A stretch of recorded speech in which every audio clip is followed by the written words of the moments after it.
నమస్తే, welcome to Telugu flavours.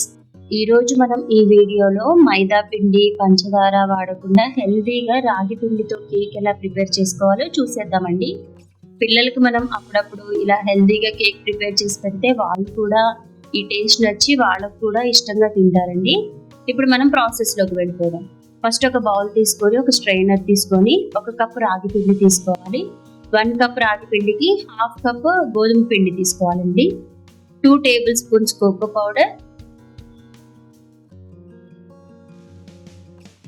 1 teaspoon baking powder, 1/2 teaspoon baking soda తీసుకోవాలి.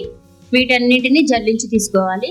ఇలా జల్లించుకోవడం వల్ల ఏంటంటే ఉండలు లేకుండా కేక్ బ్యాటర్ అనేది స్మూత్గా వస్తుంది.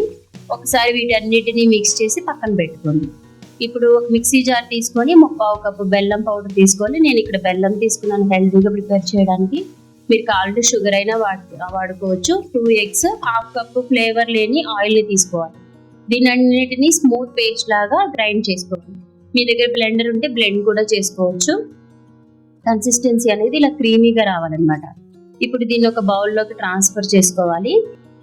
మనం జల్లించి పక్కన పెట్టుకున్నటువంటి డ్రై ఇంగ్రీడియంట్స్ మొత్తాన్ని కొంచెం కొంచెంగా యాడ్ చేసుకోవాలి. ఇలా యాడ్ చేయడం వల్ల ఏంటంటే కేక్ చాలా ఫ్లఫీగా, స్పాంజీగా వస్తుంది. కొంచెం కొంచెం యాడ్ చేసుకుంటూ కలుపుకోవాలి. నేను ఇక్కడైతే 2 to 3 బ్యాచెస్ లాగా వేసి కలుపుకున్నాను.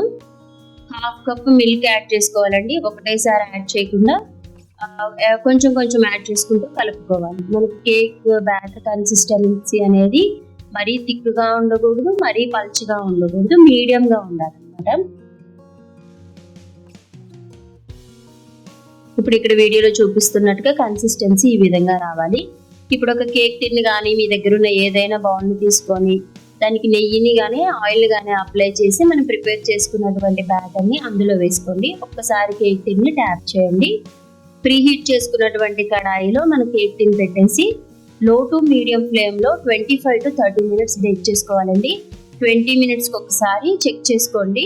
కేక్ పూర్తిగా చల్లారిన తర్వాత టిన్లోంచి డీమోల్డ్ చేసుకోవాలి. చల్లారక ముందే డీమోల్డ్ చేసుకుంటే కేక్ మనకి ప్రాపర్గా రాదు బయటికి. సో ఇక్కడ చూడండి, పర్ఫెక్ట్గా వచ్చేసింది. మీకు నచ్చినట్టుగా గార్నిష్ చేసుకొని సర్వ్ చేసుకోవడమే. ఎంజాయ్ చేయండి కేక్ని. Thank you for watching my video.